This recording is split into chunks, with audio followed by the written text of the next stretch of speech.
Good morning student. Online tutorial Hindi class lecture 63 में Hindi literature में standard 8 के बच्चों का स्वागत है। बच्चों, आप प्रीवियस लेक्चर में हिंदी लिटरेचर में माखन लाल चतुर्वेदी द्वारा रचित कविता गंगा की विदाई पढ़ रहे थे। आपने इस कविता में यहाँ तक पढ़ा था कि गंगा हमारे देश की संस्कृति की आत्मा है। यह पतित पावनी और करोड़ों मनुष्यों की उद्धारक है। प्रस्तुत कविता में कवि ने हिमालय को पिता के रूप में तथा गंगा को उसकी पुत्री के रूप में दर्शाया है, क्योंकि गंगा का उद्गम स्थान हिमालय ही है। बच्चों, आप जानते हैं कि हिमालय का वह स्थान जहाँ से गंगा निकलती है उसे गंगोत्री कहते हैं। प्रस्तुत कविता में गंगा की अविरल धारा जल कल्याणकारी अपनी यात्रा के विभिन्न पड़ावों को पार करते शिखर पर कभी प्रकट होते हुए, कभी छुपते हुए, कभी ऊंचे उठते हुए झरनों से, तो कभी नीचे मैदानी क्षेत्रों से होते हुए सागर की प्रणय की पुकार सुनते हुए सागर में मिलती है। बच्चों, आज हम लेक्चर 63 में हिंदी लिटरेचर में इसी कविता को आगे पढ़ेंगे।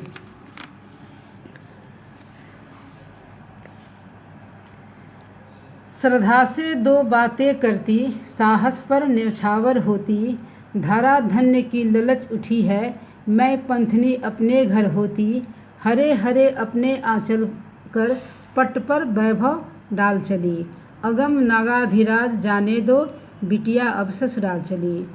तो कवि कहते हैं कि जिस प्रकार बेटी अपने घर से ससुराल के लिए विदा होती है, उसी प्रकार गंगा भी अपने पिता का घर यानी हिमालय को छोड़कर वह झरनों से मैदानी क्षेत्र में बहती हुई वह सागर अर्थात अपने ससुराल अर्थात सागर में मिलने जाती है।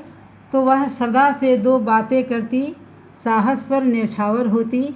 अपने साहस पर धारा धन्य की ललच उठी है और अपनी धारा से वह धरती को पावन करती हुई हरे हरे अपने आंचल कर यानी धरती को हरा भरा कर आंचल की तरफ फैलाकर वह पट पर वैभव डाल चली, यानी अपने पांवों पर वैभव यानी धन संपत्ति सुख समृद्धि डालती हुई। अगम नागाधिराज जाने दो, बिटिया अब ससुराल चली। अपने पिता का घर छोड़कर यानी हिमालय को छोड़कर वह अपने ससुराल यानी सागर में मिलने चलती है। यह हिमगिरी की जटा संकरी, यह खेतिहर की महारानी। गंगा के बारे में कहा जा रहा है कि यह हिमगिरी की जटा संकरी यानी शिव की जटा से निकलने वाली। बच्चों, आप जानते हैं कि गंगा को यहाँ धरती पर किसने लाया था? भागीरथी ने। और जब गंगा की धारा धरती पर आई तो चारों तरफ प्रलय यानी जल ही जल हो गया। तो फिर उन्होंने भागीरथी ने भगवान शंकर की आराधना की और उन्होंने अपनी जटा में गंगा को बांधा और फिर धरती पर गंगा की धारा प्रकट हुई। तो यहाँ कहने का आपका तात्पर्य यही है कि यह हिमगिरी